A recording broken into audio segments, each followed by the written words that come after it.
bonjour. Bonjour à tous. Bienvenue sur Invest Collect. Comment ça va, Romain? Aujourd'hui, ça va bien. Petite vidéo un peu spéciale. il est sorti, il est dehors, il est disponible chez tous vos marchands de journaux. Pendant encore un bon mois et demi. Oui. Même je pense à l'heure à laquelle cette vidéo sortira, ce sera un bon mois et demi. Là, à l'heure à laquelle on tourne, on est début octobre, fin septembre. On a reçu nos exemplaires, on est très contents. Voici un des gros projets sur lequel on travaille depuis le mois de mars. On va revenir un petit peu sur le magazine, nos impressions, des choses qui nous plaisent pas. On va recadrer le contexte, savoir comment ça s'est fait, comment on a été démarché, notre participation dans ce magazine. Et à la fin, on parlera un petit peu de ce magazine qui, comme d'habitude, a plu à une grande majorité et à une minorité qui nous a tapé dessus, comme d'habitude. Donc on a un petit message pour vous. Rendez-vous à la fin de cette vidéo. Restez là. C'est bon pour le watch time en plus. Sur ce, on attaque. Bienvenue dans la folie des cartes Pokémon. Au mois de mars, on s'est fait démarcher par les éditions LVA pour qu'on puisse travailler ensemble sur un support de type magazine autour de Pokémon. LVA, qu'est-ce que c'est? C'est principalement les éditeurs de collectionneurs chineurs. Nous sommes des collectionneurs, nous sommes des chineurs. Donc à partir de là, voilà, ça fait sens. Exactement. Même si on se nourrit de la passion avec des gros dollars, ça c'est une blague, on revient plus tard. Aïe, il y a des choses qui ont piqué. Donc au mois de mars, on a rencontré justement des personnes de chez LVA pour travailler sur un hors-série autour de Pokémon et notamment des cartes et pourquoi pas la cotation. Donc à partir du mois de mars, c'est articulé tout un schéma de pensée, tout un chemin de fer autour de comment ça se passe un magazine, comment on le fait, qu'est-ce que nous on a dû faire, etc. On est au mois de mars, c'est le début de l'effervescence Pokémon, notamment avec le début des youtubeurs qui vont faire tout exploser. Il n'y a rien qui existe, il n'y a pas de livre de cotation, il n'y a absolument rien qui n'existe. Alors que des cotations, il y en a pour beaucoup de choses. Il n'y avait pas de vente aux enchères non plus, il n'y avait encore eu aucune vente aux enchères Pokémon majeure. Hors Drouot, parce que c'était une petite vente de cartes PCA de base qui était mise dans une vente collection en fait. Global, d'accord. Il n'y avait encore jamais eu de vente purement Pokémon comme il y a eu par la suite. Donc ça c'est pour recadrer un petit peu le contexte. Donc les cotes, ça existe pour les bagnoles, pour les jeux vidéo, mais aussi pour les jouets anciens. D'accord? Il y a de la cote, il y a des évolutions, il se passe des choses. Le problème, c'est que nous, au début, on s'est dit... Donc voilà, c'est ça LVA. C'est ça LVA, en plus du collectionneur chineur qui est un hebdomadaire, ils font des livres de cotes. Exactement. Nous, on s'est dit au début, des cotations sur Pokémon, c'est chaud, parce que tu te lèves le matin, tu te couches le soir, la cote, elle peut avoir bougé. Exactement. En 2-3 semaines, c'est compliqué. Et en même temps, on se disait, merde, elle est belle celle-là. Hein. Très belle voiture. Et il s'agirait de pouvoir, à un moment donné, figer des choses dans le temps et travailler sur des évolutions de cotes, etc. Voir si ça monte, si ça baisse. Donc, il fallait bien, à un moment donné, s'y poser. En fait, le but, c'était de pouvoir créer un magazine autant accessible pour les néophytes que pour les gens un peu plus pointus dans le domaine. Revenons sur notre rôle vis-à-vis de ce magazine. Donc, on a eu plusieurs rôles à jouer dans ce magazine. Déjà, première chose, ce n'est pas notre magazine, c'est le magazine de LVA. Nous avons aidé à l'élaboration de ce fait-là. Nous n'avons pas de compensation financière. Voilà, ça a été négocié comme quoi on allait bosser avec eux parce qu'on voulait sortir ce type de magazine-là. Exactement. Donc nous n'avons pas de pouvoir de décision, on viendra sur certaines choses. Donc voilà, première chose, ce n'est pas notre magazine. Mais on avait envie, moi notamment, je me souviens de quand j'étais petit, que je lisais mes magazines de cotes sur Magic, mes Lotus Noirs, mes Maniacs, surtout Lotus Noir. Lotus Noir, ça sortait, c'était la base de tout, il fallait avoir tes cotes au fur et à mesure, t'avais des fois des petits boosters qui traînaient, il y avait les éditions Pegasus qui étaient super sympas à un moment donné, avec des decks elfes, des decks rats, des gobelins, mais je m'égare. Ce type de magazine me manquait énormément et j'avais envie de pouvoir donner un rendez-vous en presse écrite parce que je trouve que c'est un format qui se perd beaucoup alors que c'est vachement agréable de boire son café le matin. Mais même, c'est super agréable d'avoir un petit... Enfin, même moi qui garde les magazines, c'est génial. C'est génial. C'est une caverne d'Alibaba. Mais tous mes magazines que j'avais quand j'étais petit, je les ai tous gardés. J'ai tout archivé. Tes Picsou, tes J'ai tout. Donc, c'est bien aussi d'avoir un support papier qu'on conserve, chose qui se perd aujourd'hui. Et c'est là-dedans, dans cette démarche, dans laquelle on était justement pour retrouver ce côté nostalgique. Puisqu'au final, Pokémon, ça explose, notamment par rapport à tout ce côté nostalgique. Donc notre rôle, il a été d'être dans la rédaction de la partie cotation, d'être dans l'articulation des différentes parties que vous pouvez retrouver dans le sommaire, et également... La mise en contact avec les différents acteurs. Entremetteurs. Voilà, nous étions entremetteurs vis-à-vis de certaines personnes, notamment Oshi, notamment Mathias Escoffier, etc., pour leur donner un petit peu des axes d'écriture, d'édito, comment on dit, d'édition. Pour résumer, nous, on n'y connaît rien en magazine. On sait pas comment ça marche, on sait pas comment ça fonctionne. Eux, ils n'y connaissaient rien dans le monde du Pokémon. Nous, on était là, on les a guidés un peu, on leur a expliqué. Et après, ils ont leur rédacteur. Exactement, leur journaliste. Monsieur Vidal. Exactement. Avec Laurent Vidal, qui lui après a été vers les personnes. On a juste donné des idées, des pistes, des choses qui pouvaient être sympas à mettre en œuvre. Et après, donc Monsieur Vidal a contacté ces mêmes personnes et a articulé les articles que vous découvrirez dans ce livre-là. Et ça donne ce magazine. Ce magazine, il fait 97 pages, 98 pages. Très beau magazine pour un hors-série. Oui, c'est cool. On passe sur nos avis, un petit peu sur le magazine. Un petit review. Un petit review. Un petit review. Donc moi, je suis vraiment très content de la qualité de ce magazine-là, d'un point de vue global. Il y a des petites choses qui me dérangent, mais je pense que c'est le premier. Donc je pense que Elvan ne savait pas si elle allait marcher ou pas, donc ils ont préféré assurer certaines choses. Si un numéro 2, c'est des améliorations qu'il y aura. Mais je trouve quand même que c'est un très très très beau magazine. Je suis quand même très content de leur travail. Je suis très fier. Moi, je suis très fier d'avoir pu... Tu te rends compte, depuis le mois de mars, on est en fin septembre, début octobre, tu te rends compte le temps de travail que ça a nécessité. Donc c'est quand même un très très beau magazine. 100 pages. Très très beau magazine. Et d'après les retours qu'on a déjà, ça vous satisfait quand même très grandement. Donc ça, c'est très encourageant, notamment peut-être pour un numéro 2. Moi, j'ai plein d'idées pour le numéro 2. Si jamais ça sort, je peux dire que j'ai plein de choses en tête.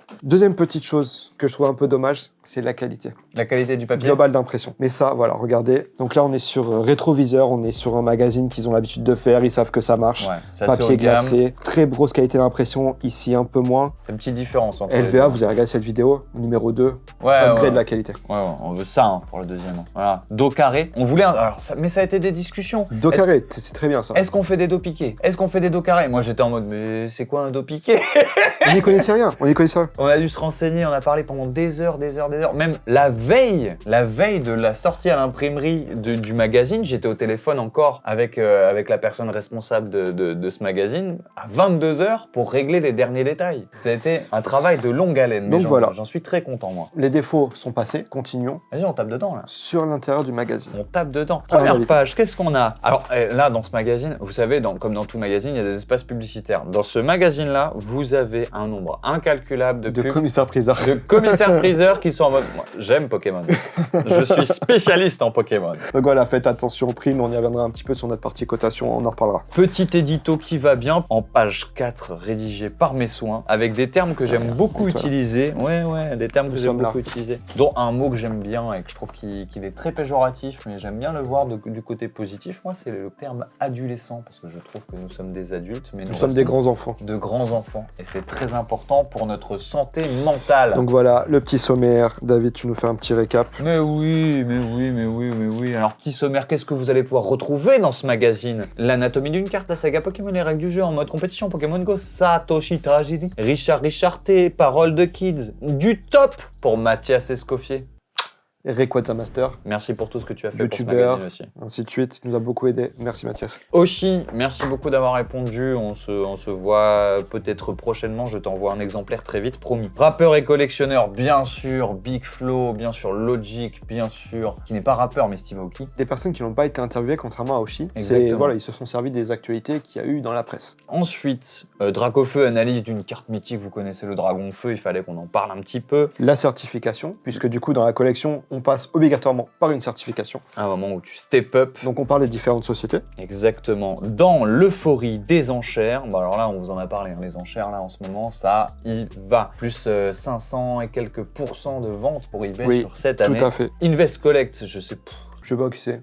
Je crois que c'est le cancer du TCG. Ah, c'est le cancer du TCG, ouais. Contrefaçon, erreur et variété. Et enfin, toutes les sorties françaises avant de passer à la cotation, les objets cultes, la chasse à l'actu, le shopping et bien sûr les bonnes adresses. Donc j'espère que ça vous donne envie. Lisez, voilà. Vous allez lire tout ça. Kiffer. Maintenant, on va parler un petit peu cotation. Donc nous avons fait la partie cotation sur le set de base. Alors, pourquoi le set de base, Romain? Le set de base, parce que c'est la toute première série. C'est ce qui a le plus explosé ces derniers temps. Et puis, parce qu'il faut commencer quelque part. On ne peut pas absolument pas tout faire. Bah non. Déjà de base. 898 cartes,5. Ouais, et puis avec je ne sais pas combien de blogs, donc on ne peut pas tout faire, c'est impossible, même en point de vue timing. Donc j'ai fait le choix de proposer que le set de base. Oui. Mais ensuite, nous nous sommes dit, mais faire que du français, c'est pas bien. Parce que du coup... Il y a d'autres choses qui existent. Invest Collect, c'est la collection, mais Invest, c'est aussi de l'investissement. Il y a des personnes qui investissent dans Pokémon, et donc on est obligé de parler des très grosses cartes. La Moula, la Kishta, le Flouze, les Pépettes. Donc nous vous avons proposé du français, le noté PSA 19, puisqu'aujourd'hui c'est PSA la référence de la gradation au niveau des tarifs pour la vente, parce que ça marche à l'international, et c'est un marché du set de base qui est drivé à l'international. Le First Bass Set, donc US, le Shadowless, l'US Unlimited, le japonais et le Noir et Tips. Pour moi, c'est une variante qui est quand même très importante. Donc, plus que très important, c'est du coup le tout premier set de base à avoir été édité. C'est ça. Wild World, donc on va dire... Eh ben oui. Et donc on va dire que la partie PSA 19, on va dire que c'est vraiment pour les investisseurs ou Là, on est vraiment sur le top tier. Les collectionneurs confirmés qui voilà. Et par souci de simplicité, on a décidé de mettre de Nearmind à Play uniquement les cartes françaises. C'est de base, édition 1 et édition 2. Parce qu'au final, ce magazine-là, il a pour public la France, il a pour public monsieur, madame qui retrouve ses cartes dans un grenier et qui ne sait pas justement comment retrouver la valeur de sa carte. Regardez, paf! Et il est là le décryptage. Donc là, et il y a le PEG. Le PEG, alors ça a fait PEG, débat. c'est pas beau. Je n'aime pas du tout ce terme. J'aime le PEG. Ce n'est pas beau du tout.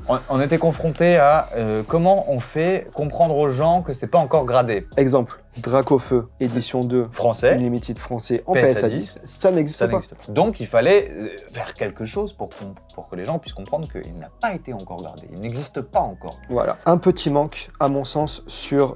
Dans les commentaires, proposez votre acronyme préféré pour le pas encore gradé. C'est PEG aujourd'hui, qui sait dans le numéro 2, ce sera peut-être votre commentaire qui sera choisi si jamais il y en a un. Oui, parce que je ne trouvais ça pas beau, mais je n'avais pas d'autre option, donc on l'a gardé. On est parti sur mon PEGI. Nous avons essayé d'être conservateurs. Et impartial. Il est possible qu'il y ait des erreurs dedans. Ah oui. Nous avons vu une petite inversion, notamment sur du Shadowless et Unlimited, sur du starter. Des choses qui arrivent. Et d'ailleurs, pour les photos, les crédits, etc., il y a eu beaucoup de photos, beaucoup de crédits qui viennent notamment pour les cotes de nos cartes. De nos photos d'archives également. Exactement, et notamment une petite carte là.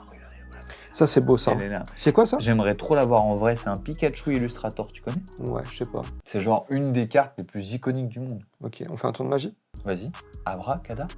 Oh! Aïe, aïe, aïe, aïe, c'est beau, c'est beau, c'est beau. Donc voilà, regardez cette beauté. Ça, c'est des cartes, on en parle très peu sur la chaîne, parce que voilà, on a commencé la collection sur le CV français, parce que vous êtes plutôt français, c'est pas forcément toute la collection, donc on vous montre. Ça viendra. Si vous êtes intéressé, ça viendra. On pourra parler des très grosses cartes. On pourra attaquer les cartes de série, tout simplement, et après les très grosses cartes, expliquer d'où ça vient. Les gens, ils veulent voir des cartes. Comment je les ai eues? Sans transition. Ces transitions sont parfaites. On va taper dans les dramas, ainsi de suite. Nous avons du PCA. Je crois que tu allais parler de la Kazam. Je me suis dit, tiens, c'est cool, mon Pokémon préféré en couverture du magazine, je suis chaud et tout. Nous avons eu beaucoup de demandes vis-à-vis de notre position par rapport à la société PCA. Notre position reste identique. Nous ne travaillerons pas avec cette entreprise. Néanmoins, nous ne les recommanderons pas non plus. Néanmoins, c'est un magazine, c'est de la presse. La presse, ça doit être impartial et ça ne doit pas prendre parti, surtout d'une entreprise privée comme la nôtre, qui a des logiques et des manières de fonctionner. Ça ne rentre pas du tout en compte. Donc, on a ravalé notre fierté, effroi, et on a dit, la gradation, c'est un passage obligatoire. PCA, c'est une entreprise de gradation française. On est sur un magazine français, il y a un moment donné, ils vont devoir en parler. C'est surtout, il y avait que eux, il y avait MTG Grade, qui à l'époque ne faisait quasiment pas de Pokémon. Ouais. Ils étaient tout seuls. Donc, c'était le passage obligé. Aujourd'hui, il n'y a pas encore d'autres sociétés de gradation. Elles arrivent là, en fin d'année. Je pense que si vous suivez un petit peu l'actualité Pokémon, il y a plusieurs, je crois, 3, non, 2. J'en ai 2 en tête. Deux qui ont été annoncés, une troisième mais qui a rien fait. Enfin, deux sûrs. Des choses arrivent. On vous l'avait dit. Et c'est pas nous. Encore une fois, c'est pas nous, les théoristes du complot. Mais on en reviendra à la fin. Ce n'est pas nous. C'est dommage parce que ces sociétés qui se lancent se sont fait taper dessus et ont eu des bâtons dans les roues à cause de nous alors que nous sommes pour rien. En fait, juste parce qu'il y a des haters. Aujourd'hui, PCA est incontournable en France, malheureusement. Enfin, heureusement, malheureusement, peu importe. Donc c'était normal que ce magazine en parle. Sinon, après, on aurait pu nous dire, vous êtes des enfoirés chez Invest Collect, ainsi de suite. Ouais, voilà, vous squeezez une énorme partie de ce qu'est Pokémon, de ce qu'est les cartes Pokémon aujourd'hui, c'est-à-dire la gradation. Pourquoi vous parlez pas de ça? On a parlé, pas le choix. Voilà, ils ont parlé de tout, on les a aiguillés sur tout, on leur a expliqué tout ce qu'il y avait, ils ont fait leur choix. Notre ressenti. Le magazine que vous voyez là a été accueilli avec merveille par 95% des personnes. Donc on vous en remercie. Mais il y a toujours en fait une petite partie de 5% de personnes qui nous insultent, qui nous envoient des messages comme quoi ils veulent nous taper, comme quoi on est des voleurs, comme quoi... Je vais passer outre toutes les insultes que l'on reçoit, que nous sommes le cancer du TCG. Mais écoutez, nous sommes des passionnés. Passion avec des dollars, comme vous l'écrivez bien. Aujourd'hui, c'est notre métier. Nous avons de l'argent à gagner. La société a 5 salariés. Il y a de l'argent à gagner. Je pense que nous sommes très raisonnables comparé à certains. Et ces mêmes personnes, vous qui nous insultez, vous profitez des prix hauts. Et non, ce n'est pas nous qui faisons monter les prix. Je veux bien qu'on soit responsable de certaines choses. Nous, on est là pour partager. On partage des choses. Je ne suis pas un surhomme. C'est pas moi qui fais le marché US. C'est pas moi qui fait le marché français. Aujourd'hui, on vend quasiment rien sur notre site. C'est ta faute, Romain. C'est ta faute. C'est toi qui as tout fait depuis le début. Ouais. T'as tout manipulé, Romain. Oui, je veux bien être responsable de beaucoup de choses, mais je ne suis pas assez fort, je ne suis pas assez puissant pour être responsable de l'expansion des prix aujourd'hui. Nous, on fait un taf qu'on kiffe, qui nous anime. Quand on se lève le matin, on a le smile. Et ce n'est pas une bande de petits zigotos qui vont m'empêcher de me lever le matin avec le sourire. Bien sûr, des fois, ils m'emmerdent profondément et ça me fait mal parce que quand tu te défonces pendant 6 mois pour sortir un truc où tu y as mis ton cœur, où tu y as mis du temps, qu'en plus ce projet te rapporte rien, mais que tu voulais que ça sorte. Mais mes jeunes amis, avant de dire que c'est de la merde et que c'est putaclic, lisez-le le livre. Voilà, lisez-le. Et après, dites-nous ce qui va pas, dites-nous ce qu'on a fait de mal dans le livre. Lis le livre. On a fait des erreurs sûrement. Dites-nous, argumentez, qu'on puisse échanger en fait. Moi, je veux bien argumenter, je veux bien échanger. On attend que ça. Eh ben, en attendant, c'était Invest Collect. Merci de nous avoir regardés. Et Abonnez-vous. pour tous ceux qui nous suivent, abonnez-vous, Insta, continuez. Beaucoup de force pour vous et on se dit à très vite. Namasté sur vos petites Pokéballs. Ciao.